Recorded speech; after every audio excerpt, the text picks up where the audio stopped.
How to find comment ranking settings on Facebook mobile. Hello guys, in today's video I'm gonna show you how to find comment ranking settings on Facebook mobile. First thing you're gonna do is go to Facebook and then click these three lines and go down until you find settings and privacy, and then click settings, and here just go down until you find followers and public content. Click on it and go down,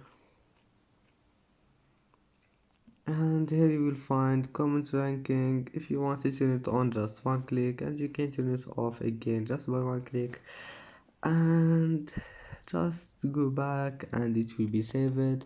And that's how to find comment ranking settings on Facebook mobile, and that's it for today's video.